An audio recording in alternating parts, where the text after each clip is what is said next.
मंदिराचं काम आता चालू आहे, उद्घाटन होणार आहे. त्याला विरोध करणारे काँग्रेसवाले आहेत, त्यांच्याबरोबर तुम्ही आहात. मग तुम्ही कसे काय हिंदुत्ववाले? मला वाटतं बाळासाहेबांना उत्तर वयामध्ये जो त्रास होत होता त्याविषयी नारायण राणे स्पष्ट बोलले होते की मी घर सोडून जाईन, मी घर सोडून जाईन. असा हा माणूस दबाव आणत होता. मानसिकदृष्ट्या बाळासाहेबांना हा माणसाकडनं त्रास होत होता. एक दिवशी राज ठाकरे पण असंच म्हणाले की जो बाळासाहेबांना उतार वयामध्ये जो त्रास झाला त्याची असंख्य उदाहरणं त्यांनी दिली होती. मला स्पष्टपणे असं सांगावंसं वाटतंय, जर बाळासाहेबांची काळजी व्यवस्थित घेण्यात आली असती तर कदाचित उद्याच्या होणाऱ्या राम मंदिराच्या कार्यक्रमामध्ये पंतप्रधानांबरोबर खांद्याला खांदा लावून शिवसेना प्रमुख बाळासाहेब ठाकरे पण उभे राहिले असते. याचा विचार शिवसैनिकांनी करण्याचा गरज आहे. तुम्ही स्वतःचा बापाची म्हणून सांगता, प्रॉपर्टी मांडता, वारसदार म्हणून सांगताय. वारस हक्काने तुम्हाला शिवसेना मिळाली पाहिजे, वारस हक्काने मला हे मिळालं पाहिजे. अरे पण हे वारस हक्काने मागतात, इतर दोन भाऊ आहेत त्यांना पण द्या ना. विंदा ठाकरे त्यांचे चिरंजीव आहेत, जयदेव ठाकरे त्यांचे आहेत. वारसा हक्काने तुम्हालाच आलं आहे का? वारसा हक्क असेल तर मग सगळ्यांचाच आहे. म्हणजे आपण केलेल्या सर्व कृत्यांची, आणि काल त्यांनी फोटोमध्ये पण दाखवली. कालचा फोटो ही आमचे मुख्यमंत्री महोदय नेते झाल्यानंतर नमस्कार करतानाचा तुम्ही दाखवला आहे. हो, एवढी शालीनता आहे, एवढी लीनता आहे. ही व्यक्ती आजही थोरा मोठ्यांच्या बरोबर जातात, त्यांना आशीर्वाद मिळत आहेत, तेवढे त्यांच्यावर संस्कार आहेत. तो माणूस संस्कारी आहे. त्यांनी पहिल्याच दिवशी सांगितले मुख्यमंत्री महोदय, तुम्ही माझ्यावर आरोप करत राहा, मी किती आरोप केलेत तरी मी माझं काम करून त्याचं मी तुम्हाला उत्तर देणार आहे म्हणून. एखादा पक्षप्रमुख म्हणून पक्षासाठी काम करत असताना त्या घराशी चांगलं राहणं, त्यांच्यावर काम करणं, हेच तर बाळासाहेबांकडनं आम्ही सगळे शिकलो आहे. आणि बाळासाहेबांनी जी शिकवण दिली आहे म्हणूनच नम्रपणे तुमच्याशी वागले. आणि बाळासाहेबांचे विचार, बाळासाहेबांची संघटना ही दुसरीकडे जाऊन विकली जाऊ नये.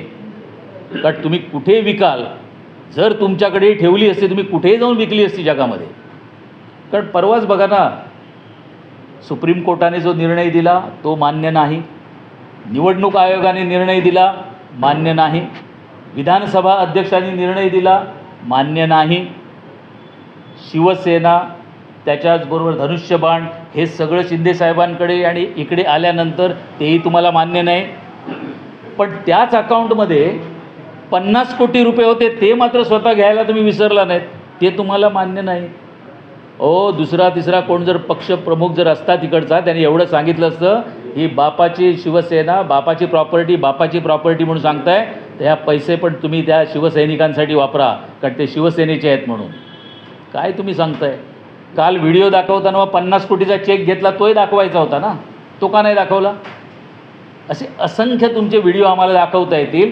आज व्हिडिओ दाखवलेत, यापुढे असे असंख्य व्हिडिओ आपले दाखवण्यात येतील की तुम्हाला फिरणं कठीण होईल. आणि राहिली आहे गोष्ट, तुम्ही जनतेसमोर या. तुम्ही ज्या दिवशी सांगाल, ज्या ठिकाणी सांगाल शिंदेसाहेब येण्याची गरज नाही, माझ्यासारखा आणि माझ्यासारखे असंख्य शिवसैनिक ज्या ठिकाणी सांगाल त्या ठिकाणी आम्ही तुमच्यावर यायला तयार आहे. आणि पोलिसांची गरज तुम्हाला भासते हो. 50 पोलिसांमधले 2 कॉन्स्टेबल चेंज केले तर तुम्ही नुसते डोकं आपटत असता. आमचे 2 कॉन्स्टेबल कमी झाले, संरक्षणामध्ये कपात करण्यात आली, हे बोलणारी व्यक्ती पोलिसांना दूर करण्याचं सांगते. कधीतरी अन्यायाविरुद्ध लढा, कोणासाठी तरी आंदोलन करा, कोणासाठी तरी काय मिळण्यासाठी लढा, आणि नंतर मग रस्त्यावर उतरण्याची भाषा करा.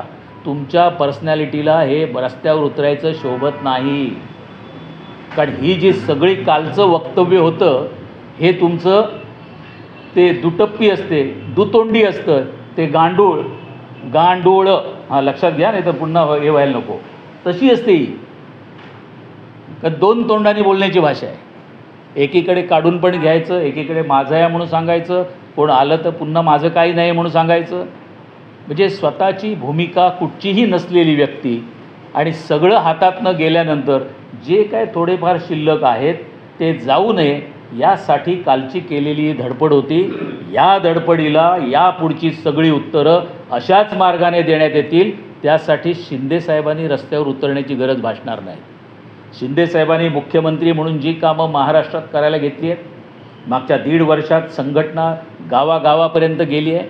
ही फक्त आता 40 आमदार आणि 13 खासदारांपुरती राहिलेली नाहीत. लाखो पदाधिकारी त्यांच्याबरोबर आलेले आहेत आणि हे लाखो पदाधिकारी बाळासाहेब ठाकरेंचीच ही शिवसेना म्हणून चालवणार आहेत. ही आम्ही आमची वडिलांची ह्याची त्याची अशी प्रॉपर्टी म्हणून नाही, ही तमाम शिवसैनिकांची शिवसेना म्हणून सांभाळली जाणार आहे. आणि हिचं नेतृत्व हे एकनाथजी शिंदे साहेबच करणार आहेत आणि त्यांचं नेतृत्व महाराष्ट्राने पुरं स्वीकारलेलं आहे. मला वाटतं काही उत्तरं यानंतर अशीच कुठे जर प्रेस कॉन्फरन्स घेणार असतील, आपलेच चमचे बोलून त्यांच्यासमोर न घेता, माझं तर म्हणणं आहे आपल्यासारखे सगळे कॅमेरे लावा, एक महाकॉन्फरन्स ठेवा, महाप्रेस कॉन्फरन्स ठेवा आणि एक व्यासपीठ आमच्यासाठी पण ठेवा. एक शिवसैनिक म्हणून तुम्हाला जे प्रश्न विचारायचे त्याची उत्तरं पण समोरासमोर द्या. ही अशी एकट्यापुरती आणि टाळ्या वाजवणारे 4 घेऊन येऊ नका. मग आपण सगळं असलेला भ्रष्टाचार तुमचा काय काय झाला आहे, कोण कॉन्ट्रॅक्टर्स आहेत, कुठून पैसे आणलेत, काय कोविडच्या वेळी केलेत, हे सगळे धंदे तुमचे मी उघड करेन आणि समोरासमोर करेन.